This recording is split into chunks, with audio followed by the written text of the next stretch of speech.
Bonsoir à tous, merci de nous être fidèles chaque soir pour ce point complet sur l'actualité du jour à Monaco et dont voici les principaux titres. Monaco a célébré hier le 14 juillet, jour de la fête nationale française, et les carabiniers du Prince ont également été invités à défiler à Nice à cette occasion. Nous serons avec la présidente de l'Association des enfants du pays, cette grande composante de la communauté française de Monaco. Géraldine Gallo-Motillon fera le point sur leur situation particulière, un peu plus d'un an après la reconnaissance de leur statut. Le mois de juillet est toujours synonyme de vente aux enchères estivales et Monaco est particulièrement prisé par les grandes maisons internationales. Nous verrons les petits trésors que propose notamment Arcurial. Et pour les amateurs d'art, un petit détour incontournable ce week-end également au salon Art Monte Carlo qui a transformé le Grimaldi Forum en un véritable temple du design et de l'art contemporain. Enfin, coup de projecteur sur la programmation estivale des ballets de Monte Carlo qui remonte sur scène pour plusieurs représentations. Mais tout d'abord, débutons ce journal avec ces images tournées hier à Nice, symbole de la belle amitié qui unit Monaco à la région française voisine. Un détachement de la compagnie des Carabiniers du Prince a pris part aux festivités du 14 juillet. C'est assez exceptionnel car les carabiniers participent rarement à ce type d'événement hors les frontières. La seule fois où ils avaient déjà défilé en France, c'était aussi un 14 juillet, en 2014 sur les Champs-Élysées. Hier, c'est sur la promenade des Anglais qu'ils ont effectué une prise d'armes puis défilé à l'invitation et sous le regard du maire de la ville, Christian Estrosi. Le ministre d'État, Pierre Dartout, était également présent. Le 14 juillet, qui est donc traditionnellement célébré à Monaco, nous l'avons vu hier avec la Garden Party organisée à l'initiative de l'ambassadeur de France. Il faut dire qu'il existe des liens profonds et historiques entre les deux pays et que la communauté française de Monaco est très importante. Parmi elles, il y a les enfants du pays, ces Français qui, de génération en génération, sont restés établis à Monaco. La présidente de l'association qui les rassemble est notre invitée ce soir. Bonsoir Géraldine Gallo-Motillon. Bonsoir Madame Navarro. Nous évoquions hier avec l'ambassadeur de France à Monaco cette communauté française dont l'histoire familiale se mêle, l'histoire de Monaco, ces fameux enfants du pays. Ils représentent la majeure partie des Français de Monaco aujourd'hui. Alors il y a à peu près 5900 Français à Monaco inscrits, il y a 9000 Français qui sont en principauté et dans cela, les services fiscaux nous ont dit qu'il y avait à peu près 3600 certificats de domicile et attestations de résidence. Donc il y a grosso modo 3600 Français enfants du pays à Monaco. Mais alors qui est considéré comme enfant du pays ? Alors, d'après la loi qui a été votée l'année dernière, qui a été quand même une avancée importante, sont enfants du pays les personnes qui sont nées en principauté et qui y vivent de façon continue. Il y a aussi les enfants qui ont été adoptés à leur minorité. Et quelles sont leurs aspirations aujourd'hui? C'est de continuer à s'épanouir au sein de la principauté?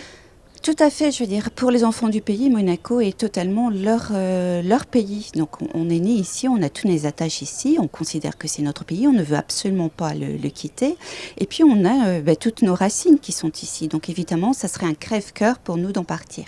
Vous l'avez dit Géraldine, il y a eu une très belle avancée pour les enfants du pays. C'était il y a un peu plus d'un an avec une loi définissant leur statut. Mais est-ce que ce geste est suffisant ou est-ce que vous en attendez un peu plus ? Si vous voulez, c'est un commencement. C'est-à-dire qu'il fallait d'abord nous définir pour voir ensuite ce que l'on peut faire pour les enfants du pays. Maintenant, à côté de ça, il n'y a rien qui est attaché pour l'instant à cette loi, si ce n'est que, oui, vous avez la loi 1235 qui a été modifiée, et donc les enfants du pays apparaissent de nouveau dans cette loi avec plusieurs catégories. Donc pour le logement, c'est vraiment une façon de nous protéger, de faire en sorte que l'on puisse rester ici. Mais le logement est vraiment une très très grosse problématique. Oui, c'est une problématique à laquelle doivent faire face effectivement aussi les Monégasques eux-mêmes. Y a-t-il d'autres difficultés majeures que rencontrent les enfants du pays ? Par exemple, nos enfants, lorsqu'ils partent étudier, ont une mensuétude de la part des autorités monégasques, puisqu'ils peuvent conserver leur carte de résident à condition qu'ils aient toujours l'adresse chez les parents. Et donc, ils peuvent partir en France ou partir à l'étranger pour étudier. Ils restent donc je dirais, sur le territoire de la principauté. Mais il faut savoir que lorsque leurs études sont finies, ils doivent impérativement revenir, sinon ils perdent leur carte de résident et puis surtout ils perdent donc l'accès au secteur protégé parce que toute coupure veut dire impossibilité pour eux de revenir. Et donc ça les empêche, si vous voulez, de faire une expérience à l'étranger ou en France pendant 1 an, pendant 2 ans et il faut impérativement qu'ils reviennent systématiquement et c'est, je dirais, préjudiciable pour eux. Est-ce que la fiscalité reste aussi aujourd'hui un problème, une question ? Alors la fiscalité reste une question, alors au niveau CSG, CRDS pour les enfants du pays, mais de façon plus globale pour les Français qui ne sont pas enfants du pays, eux sont restés imposables. Une des autres problématiques, c'est cette fois-ci pour nos aînés, puisque de la même façon, ils ne trouvent pas de place en maison de retraite à Monaco. Donc ils se rabattent, je dirais, sur les maisons de retraite en France. Et par la même façon, au bout de 6 mois, ils doivent rendre leur carte de résidence s'ils ne reviennent pas en principauté.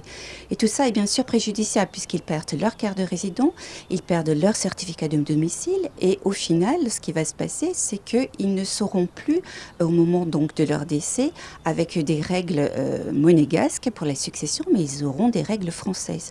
Mais dans l'élan du vote de l'an dernier, vous êtes plutôt optimiste sur l'avenir des enfants du pays. Il y a en tout cas une réelle préoccupation de la part des autorités, gouvernement, Conseil national, palais bien évidemment. Alors, je pense qu'il y a une vraie préoccupation. En plus, on nous a annoncé ces fameux 30 appartements au niveau des Lucioles. Donc, on espère que ce projet va vraiment avoir lieu. Il y a aussi cette foncière de logement donc, pour des appartements. On espère que tout va vraiment maintenant se mettre bien en route. Et puis, il y a également une communauté de résidents français qui ne cesse de s'agrandir et qui est très dynamique. Ce ne sont pas des enfants du pays, mais il y a un lien entre les enfants du pays et ces nouveaux résidents français, des intérêts communs, c'est certain. Alors, il y a vraiment une communauté française qui est présente, qui est quand même de 24,5% sur les 39 000 personnes vivant à Monaco, donc c'est très important. C'est la communauté, je dirais, la plus importante, puisque les Monégasques sont derrière. Maintenant, il faut quand même signaler que la communauté française était de plus de 15 000 personnes auparavant et que donc elle a aussi dramatiquement chuté. Alors en priorité, ça avait été au sujet de l'imposition, puisque ça avait fait partir beaucoup de monde. Le logement est le deuxième raison pour laquelle les Français quittent Monaco. Géraldine Gallo-Motillon, merci beaucoup d'avoir répondu à notre invitation pour ce focus sur les enfants du pays et les Français de Monaco. Merci beaucoup. Au revoir. Le mois de juillet à Monaco rime depuis de nombreuses années avec vente aux enchères. La maison Arcurial notamment prend ses quartiers d'été ici et ses prochaines vacations débuteront dimanche à l'hôtel Hermitage. Entre bijoux et montres d'exception ou encore sculptures, voyez ce reportage aux 1000 trésors de Fabien Bodilla et Julien Laugier.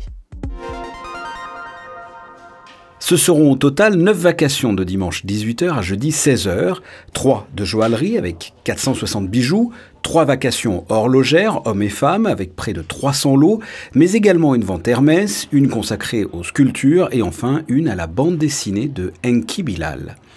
Cette vente estivale est toujours très attendue. Ça fait donc 17 ans qu'on est ici, donc très important au point de vue de notre notoriété ici, notre présence, nos clients aussi. On a comme un rendez-vous, les uns et les autres s'attendent et on est tous très contents de se voir. Et puis voilà, on essaye de se diversifier aussi avec d'autres domaines et d'autres spécialités. Parmi les nombreux lots proposés, certains devraient faire s'envoler les enchères. Quelques coups de cœur, un très joli diamant dans la vente de joaillerie.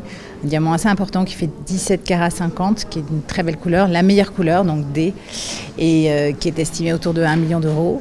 Dans la vente de sculptures, il y a des jolis Lalanne et un Niki de Saint-Phal aussi qui sont de sacrés coups de cœur. Autre exemple de vente, du côté des montres, ce n'est pas la plus chère, mais elle devrait avoir une valeur sentimentale pour le prochain acquéreur. Cette montre est très particulière parce qu'elle a appartenu à Johnny Hallyday, donc l'idole des jeunes. Alors, ce qui est très intéressant sur cette montre, elle est signée d'un horloger qui s'appelle Storm. Mais au-delà de ça, c'est en fait la décoration du boîtier. Donc on sait que Johnny Hallyday aimait beaucoup les memento mori, notamment les têtes de mort. J'espère que ce sera un fan de Johnny qui va l'acquérir.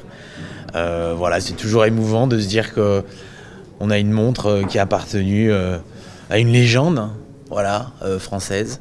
Elle sera présentée, on l'a estimée entre 5 et 10 000 euros. Bon, on verra. Coup d'envoi des ventes Arcurial, ce dimanche 18h à l'hôtel Hermitage, pour commencer une vente de montres, la Sparkling Collection. Et enfin, dernière vente ce jeudi 16h, de la BD pour la première fois en principauté, avec 23 cases et 2 couvertures du dessinateur Enki Bilal. Et toujours dans le domaine de l'art et des œuvres rares ou précieuses, les amateurs du genre pourront se rendre tout au long du week-end au salon Art Monte-Carlo au Grimaldi Forum. Une sélection de galeries internationales y est présente, dont la prestigieuse galerie Other & Wirth. Vanessa Dessy, Lionel Bernardi et Louis Borgia sont partis à la découverte des œuvres que l'on peut y voir. Dans l'esprit, Art Genève, Art Monte-Carlo se distingue par une sélection pointue de galeries internationales de premier plan. Other & Wirth, exposant pour la 2e fois, offre un choix de différentes œuvres d'art aux visiteurs. Alors les œuvres, on les a sélectionnées à la fois pour la sensibilité des collectionneurs que l'on connaît ici, et puis parce qu'on a envie de faire en fait une sorte d'exposition un peu généraliste pour montrer différents artistes de notre programme et qui représentent un petit peu le fil rouge de ce qu'on fait depuis toutes ces années. Donc il y a des artistes comme George Condo qui est derrière moi, comme Paul McCarthy que l'on montre à la galerie, Pippi Lottiris de Frank Bowling par exemple. La pièce maîtresse est signée George Condo, un artiste américain d'une renommée internationale. Il s'agit d'une peinture sur papier qui sort à peine du studio de l'artiste. C'est une réflexion sur la société américaine. George Condo travaille à New York. Il avait dans ses amis Keith Haring, par exemple. Il a connu vraiment toute cette époque de New York dans les années 80. Et ça, c'est une série assez récente qui reprend un petit peu de cubisme aussi, qui reprend des choses un peu pop, mais elle est très expressive et elle est très séduisante. La galerie proposera une exposition de George Condo au musée océanographique en mars prochain. Après ce large chapitre consacré à l'art et aux événements culturels du week-end, place au sport et cette double bonne nouvelle pour la Roca Team. L'annonce d'un renfort de poids, tout d'abord avec l'arrivée d'Eli Okobo. C'est une sacrée prise puisqu'il arrive en provenance de l'Asvel et il avait d'ailleurs été l'un des bourreaux des Monégasques lors de la finale perdue du championnat de France. Et puis, c'est officiel aussi, et c'est une excellente nouvelle aussi. Mike James fera bien partie de l'effectif de la Roca Team la saison prochaine. Le meneur américain qui a fait les grandes heures de l'équipe de basket monégasque en Euroleague et en championnat de Betclic Elite a prolongé son contrat de 2 ans. Le club indique sur son site que Mike James, compétiteur hors norme, ambitionne pour la saison prochaine le Final Four d'Euroleague et le titre de champion de France. Ça promet donc. Ce sera le grand rendez-vous sportif du mois d'août à Monaco. Le meeting Hercules aura lieu le 10 août prochain et l'affiche promet d'être belle. De nouvelles confirmations sont intervenues. Le plateau sera relevé, comme va nous le révéler le directeur adjoint de la Fédération monégasque d'athlétisme. Bonsoir Frédéric Chocard. Bonsoir Patricia. Nous sommes à un peu moins d'un mois maintenant du meeting Hercules 2022. Alors ce meeting reprend ses dates originelles en août. Ce n'est pas un changement handicapant déjà tout d'abord? Alors le mois d'août est pas si facile pour nous puisque en plein milieu du week-end du 15 août. Mais cette date du 10 août, Frédéric Chocard, elle est peut-être particulièrement pertinente pour les athlètes, hein? Alors pour les athlètes, c'est pas facile non plus. En fait, c'est une année compliquée puisque les championnats du monde de Eugene aux États-Unis ont été reportés de 2021 à 2022 et sont placés au mois de juillet à notre date traditionnelle. Et du coup, tout le calendrier des meetings est décalé. On a dû se positionner au mois d'août à une date particulière. Début août ont lieu les Jeux du Commonwealth à Birmingham. Fin août ont lieu les championnats d'Europe à Munich. Il restait que cette fenêtre dans cette semaine du 15 août, donc tout se met en place en effet. Oui, ce sera un entre-deux pour les athlètes. Alors comment s'annonce-t-elle cette édition 2022 ? Alors, je parlais de complications organisationnelles, c'est le cas, c'est toujours le cas, hein, puisque depuis 2 ans, c'est vrai qu'on a des défis permanents. Cette année, on revient à une jauge maximale, donc on espère faire le plein et donc remplir les 16 000 places du stade Louis II. Donc, pour organiser, c'est un peu plus compliqué, Par contre, au niveau du public, on sait que le mois d'août est une date favorable puisqu'on a beaucoup de monde dans la région et sur Monaco à ces dates-là. Et donc, on pense faire le plein. Et puis, il y a l'affiche, Frédéric Chocard. Alors là, vous venez de le rendre public. Les Français seront notamment bien représentés, hein, avec plusieurs champions de France dont la présence a été confirmée. Alors, il est vrai que les athlètes français sont très importants pour nous à Hercules. On a beaucoup de spectateurs français. Et clairement, les nouveaux champions de France et qui sont déjà aussi à Eugene, aux États-Unis, pour les championnats du monde, se préparent et auront la chance de se confronter aux meilleurs mondiaux. Sacha Zoya, par exemple, la nouvelle pépite de l'athlétisme français, va se mesurer aux meilleurs mondiaux. Je pense que ce sera une belle confrontation. Nous aurons d'autres athlètes français, hein, Jimmy Gressier. Alors Jimmy Gressier, oui, lui, il apprécie particulièrement Monaco. Absolument, c'est vrai qu'il a déjà battu un record ici à Monaco Run en février sur notre course sur route. Et là, donc sur 3000 mètres, pareil, hein, je pense qu'il va essayer de s'attaquer au record de France. Et dans des courses de demi-fond qui sont toujours très élevées à Monaco, hein, qui est devenu quasiment la Mecque, on va dire, du demi-fond mondial, puisque la plupart des meilleures performances mondiales de l'année sont faites à Monaco, sur 1500, 3000, 3000 steeples. Souvent, chaque année, on retrouve les meilleurs perfs ici au stade Louis II à Monaco. Mais en face, côté international, l'affiche se dessine elle aussi, elle est belle, hein, puisqu'ils auront les champions français à faire à des champions olympiques de Tokyo. Hein. Alors, les champions olympiques de Tokyo, en effet, sont déjà programmés, entre guillemets, puisqu'on en a déjà signé 6, dont Gianmarco Tamberi, qui est quand même le showman absolu ici au stade Louis II. C'est son stade préféré, fétiche. Devant son public italien aussi, qui est très friand du meeting à Monaco, parce qu'on a une grande majorité de spectateurs italiens qui se déplacent. Donc il met le feu généralement à la tribune populaire, où se trouve le son en hauteur. Et c'est ce qu'on cherche de toute façon, à avoir une ambiance dans ce stade, puisque le stade plein, grosse ambiance, égale forcément performance, puisque les athlètes sont hyper motivés et leur motivation est décuplée, on va dire. Oui, ça les survolte. On le rappelle, Frédéric Chocard, au total, c'est une quinzaine d'épreuves, ce meeting femmes et hommes. Hein. Oui, alors donc c'est ça, 14 épreuves au total, femmes et hommes partagées, donc des épreuves dictées par la Diamond League. Après, on aura une épreuve additionnelle qui sera un 800 mètres féminin. Clairement, on se prépare sportivement une superbe édition. Et pour le public également, j'en suis persuadé. Oui, ce sera peut-être l'heure de la revanche pour certains, effectivement. Un dernier mot, est-ce que vous allez également organiser des événements en marge de la compétition ? Alors nous avons la chance aussi de pouvoir organiser à nouveau les 1000 mètres Hercules en ouverture du meeting. Donc il y aura 34 courses de 1000 mètres ouvertes à tous les licenciés dans le stade Louis II, de 10h le matin jusqu'à 18h40.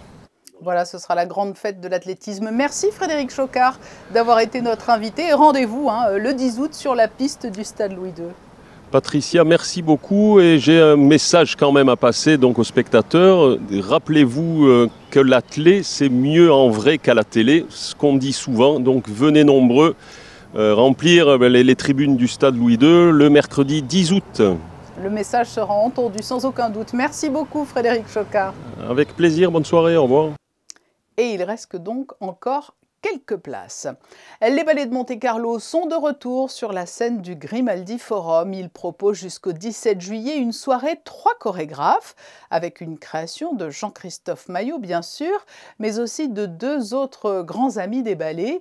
En voici un avant-goût avec ce récit de Vanessa Dessy sur des images de Lionel Bernardi. La soirée 3 chorégraphes reflète réellement l'esprit qu'anime Jean-Christophe Maillot depuis 30 ans à la tête des ballets.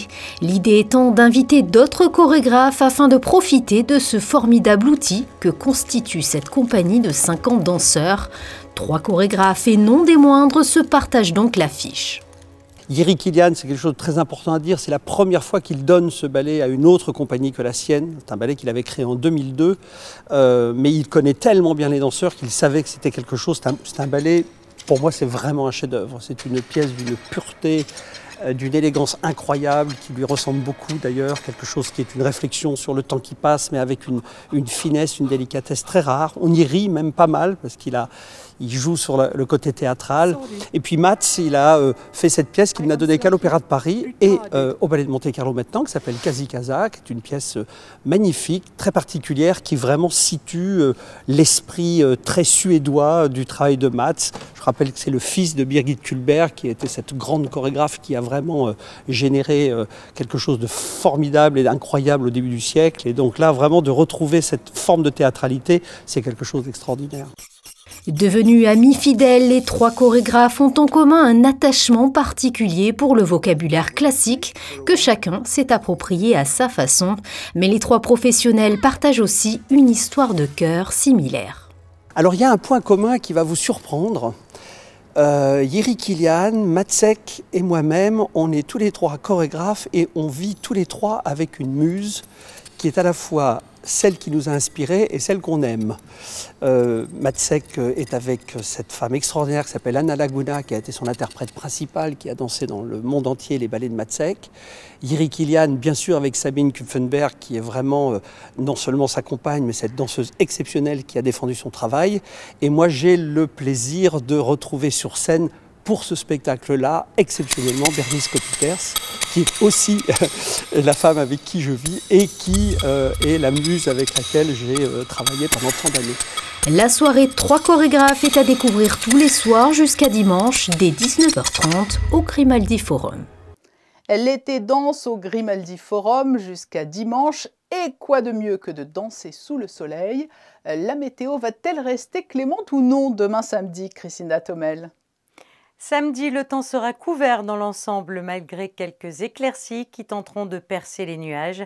Les températures oscilleront entre 23 et 30 degrés. L'eau de mer sera à 26 degrés. Une bonne occasion de se rafraîchir. Le soleil se lèvera à 6h01 et se couchera à 21h11. Demain, nous fêterons les Carmen. Ce journal touche à sa fin. Nous vous avons donné plusieurs idées de sorties dans cette édition pour ce week-end. Le salon Art Monte-Carlo, l'exposition Louboutin, toujours au Grimaldi Forum, le spectacle 3 chorégraphes des ballets de Monte-Carlo. Et puis sur le port de Monaco, notez-le, les animations estivales sont ouvertes. Une petite halte familiale toujours très appréciée. Et c'est le thème de la série de photos de fin d'édition. Je vous retrouverai demain à 19h avec beaucoup de plaisir. Passez une très belle soirée. Thank you.